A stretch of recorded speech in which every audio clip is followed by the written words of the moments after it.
అజర్ భయ్యపై నమ్మకం లేదు. అందులోనూ ఈ నియోజకవర్గంలో పట్టున్న శ్రీశైలం యాదవ్ కుమారుడు, చిన్న శ్రీశైలం యాదవ్ కుమారుడు నవీన్ యాదవ్కి ఇవ్వాలని పట్టుబడ్డారు.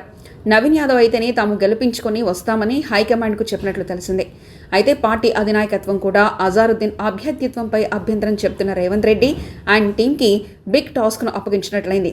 రేవంత్ రెడ్డితో పాటు పీసీసీ చీఫ్ సూచించిన విధంగానే అజారుద్దీన్కు టికెట్ ఇవ్వకుండా నవీన్ యాదవ్కు టికెట్ ఇచ్చింది. ఇప్పుడు జూబ్లీహిల్స్ ఉప ఎన్నికల్లో గెలిపించుకుని రావాల్సిన అతిపెద్ద బాధ్యత రేవంత్ రెడ్డితో పాటు మంత్రులపై కూడా పడింది.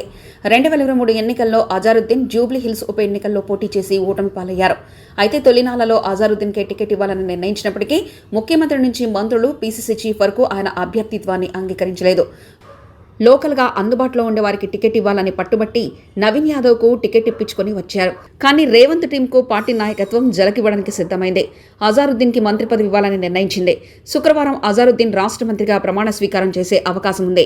మైనార్టీ ఓట్లు కూడా జూబ్లీహిల్స్ నియోజకవర్గంలో ఎక్కువగా ఉండడమే కాకుండా రేవంత్ రెడ్డి కేబినెట్లో మైనార్టీలకు అవకాశం లేకపోవడంతో అజారుద్దీన్ను ముందు మంత్రిని చేసి 6 నెలల్లో ఎమ్మెల్సీగా చేయాలని నిర్ణయించింది. దీంతో అజారుద్దీన్ గారెల బుట్టలో పడినట్లయింది. జూబ్లీహిల్స్ టికెట్ కోసం ప్రయత్నిస్తే ఏకంగా మంత్రి పదవి రావడంపై ఆయన ఖుషిగా ఉన్నారని తెలిసిందే.